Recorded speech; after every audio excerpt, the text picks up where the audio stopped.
Aujourd'hui, vous allez vérifier que votre tablette possède les bonnes applications pour que vous soyez le plus efficace possible.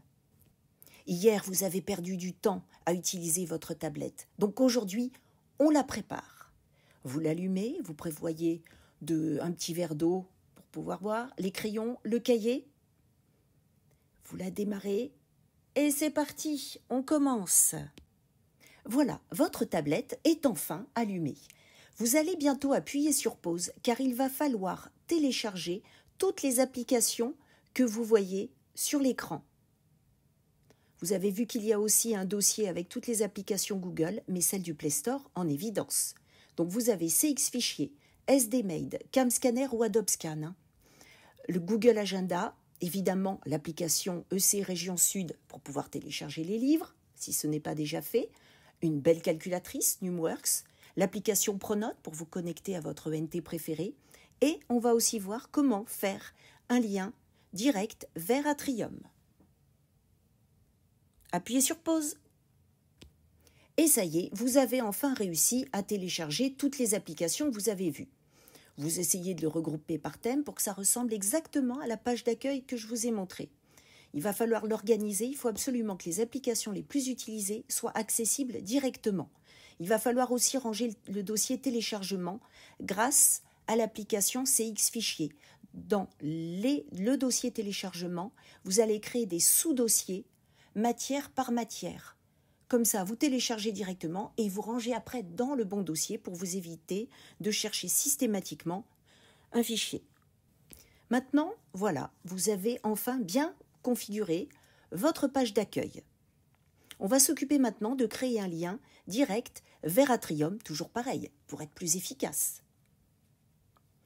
Donc vous regardez en haut à droite, vous voyez, quand vous cliquez, il y a marqué copier le lien et surtout ajouter à l'écran d'accueil. Donc vous rentrez vos codes et vous ajoutez après donc directement l'adresse sur l'écran d'accueil. Et voilà, c'est fait. Maintenant, on va s'occuper du split view, c'est-à-dire le partage d'écran. Donc vous allez cliquer sur affichage, d'abord sur paramètres, l'engrenage et après affichage.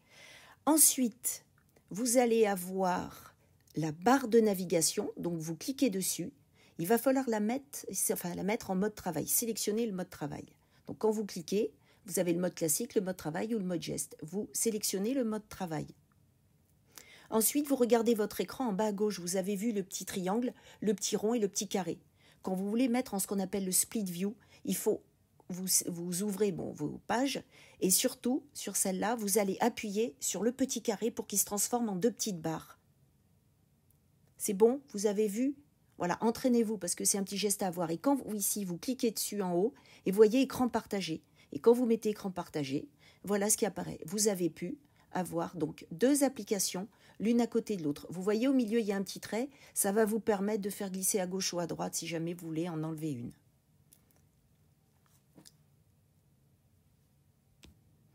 Donc ici, maintenant, voyons les applications de bureautique. Il faut que vous puissiez scanner. Donc, on va voir l'application CamScanner. Les traitements de texte, Google Docs fonctionnent très bien. Et vous vérifiez toujours que ça soit des applications RGPD.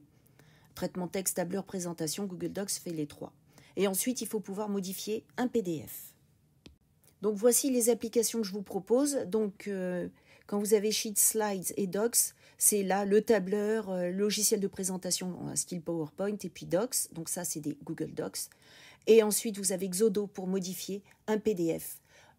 WPS fait un petit peu tout. Donc voici CamScanner.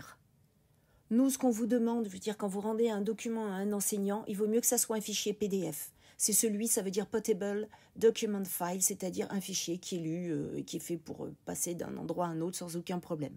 Donc, toutes les plateformes arrivent à en lire, que ça soit Linux, Mac ou sous Windows. On n'a jamais aucun souci, Android et puis iOS. Donc, grâce à CamScanner, vous pouvez, vous voyez, vous faites comme une photo, il y a un petit logo appareil photo qui est en bas, comme vous avez sur la première image. Et quand vous prenez en photo, vous pouvez sélectionner. Après, vous pouvez même sélectionner, regardez en bas à droite et demander si donc la qualité de la photo, si vous voulez noir et blanc, couleur, etc. Donc, c'est très très souple. Et ce qu'il faut, c'est que nous, on puisse arriver à lire. On a certes la compétence hiéroglyphe, mais quand même. Et puis c'est quand même la moindre des choses. Si c'est un document administratif, là, vous serez très content. Vous pouvez enregistrer, évidemment, plusieurs pages aussi. Donc, c'est-à-dire, vous faites pour une première page, une deuxième, une troisième. Vous pouvez après les remettre dans l'ordre. Vous pouvez faire une rotation si tout d'un coup, il fallait tourner le document. Donc, tout est faisable. N'oubliez pas de renommer, donc de bien nommer votre fichier. Un fichier bien nommé est un fichier qui se retrouve. Et ensuite, vous pouvez même vous l'envoyer par email. Donc, vous voyez que CamScanner est très souple. On peut l'enregistrer en JPEG ou en d'autres formats photos. Mais nous, pour l'instant, vous vous entraînez à savoir envoyer un PDF. Dans votre travail, il est possible que vous ayez besoin d'enregistrer donc, le fichier PDF en question dans un casier d'un site collaboratif sur Atrium. Donc en haut à droite, vous avez accès à vos sites. Vous pouvez aussi d'avoir à dérouler le menu. Donc faites bien attention quand il y a marqué tout d'un coup afficher tous les sites collaboratifs. Appuyez sur pause et lisez le document pour avoir le protocole exact des différentes opérations à faire. Voici maintenant l'application Xodo qui vous permettra de modifier un PDF, d'écrire dessus, mais carrément en toutes lettres. Donc moyennant un stylet qui fonctionne avec votre tablette ou votre téléphone, vous avez cette application. Vous pouvez maintenant tout faire. Un appareil Android a besoin d'être nettoyé. Chaque fois que vous allez sur Internet ou vous regardez des vidéos, il y a des petits fichiers qui s'installent à gauche et à droite. Donc pour faire le ménage, on utilise l'application SDMade. Vous n'êtes pas obligé d'acheter la Pro. Moi, comme je vous ai dit, toujours du gratuit et du RGPD, donc du Play Protect. Donc celle-là, vous la mettez en place, vous appuyez sur Analyser et Exécuter et le nettoyage sera fait. Alors voici comment on peut ranger. Donc ça, ce n'est pas sur la page d'accueil, c'est sur une page après, en fonction soit des matières, par exemple le dossier calculatrice, le dossier outil maths, le dossier outil mesure, SNT. Bon, après, vous pouvez séparer chimie, vous pouvez vous créer un dossier bureautique. Après, vous vous appropriez le rangement de votre tablette. Ce qu'il faut, c'est que ça soit pratique et ne pas perdre de temps à chercher et avoir l'application qui vous permet d'être productif. Donc là, par exemple, en seconde pour le cours de SNT, vous pourrez avoir besoin de Pydroid pour faire du Python sur la calculatrice, le web development pour faire du HTML, après pour analyser le Wi-Fi ou apprendre les réseaux, ou par exemple pour la géolocalisation. En physique, on peut aussi avoir besoin d'outils pour mesurer. Vous avez Toolbox ou Smart Tools, vous pouvez carrément mesurer une distance, vous pouvez mesurer un angle, vous avez aussi le niveau à bulle. Voilà, donc vous appuyez sur pause et puis vous regardez s'il y en a qui peuvent vous intéresser. Maintenant, l'outil calculatrice. Donc là, je vous en propose plusieurs. Bon, il y a Numworks, vous vérifiez toujours pareil que ça soit RGPD, donc Play Protect. Vous avez aussi la troisième, la Graphical, qui permet de tracer des courbes, de calculer des coefficients directeurs de droite, voilà, qui est un outil un peu plus puissant. C'est pas comme Regressi, mais pas loin. Maintenant, la chimie. Donc là, vous voyez donc plusieurs applications, mes préférées étant les deux premières. La boîte à outils chimie, parce que vous avez beaucoup d'outils au niveau du pH, au niveau des indicateurs colorés, vous avez pas mal de constantes. Et ensuite l'autre, c'est la classification périodique des éléments, dont je vais vous parler un peu plus longuement.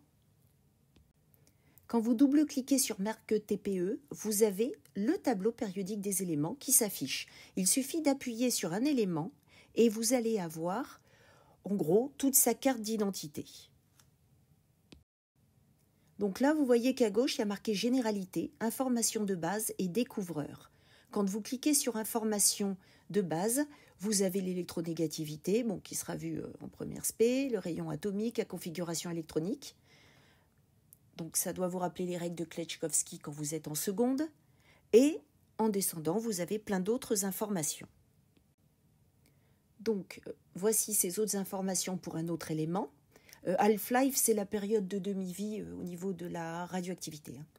Dans Généralité, vous allez avoir un petit descriptif simple, l'étymologie du nom, Et si vous cliquez sur découvreur, là, ça sera tout le côté historique. Voici maintenant quelques applications de physique. Donc pour les centrales nucléaires, pour enregistrer et mesurer un son.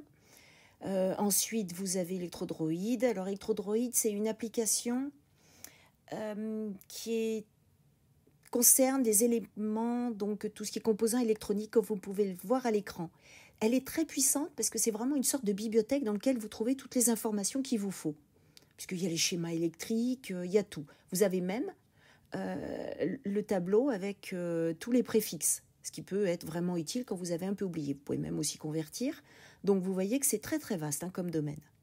Ensuite, une autre application qui peut être intéressante, c'est tout ce qui est spectre d'une étoile. Ça, c'est pour le niveau second. Donc si jamais vous avez des difficultés pour comprendre quand le professeur fera ce chapitre, on en reparle aussi en première spé, ça peut vous être utile. Donc vous pouvez appuyer sur pause, vous pouvez revenir en marche arrière et puis tester un petit peu les applications. Merci et à bientôt!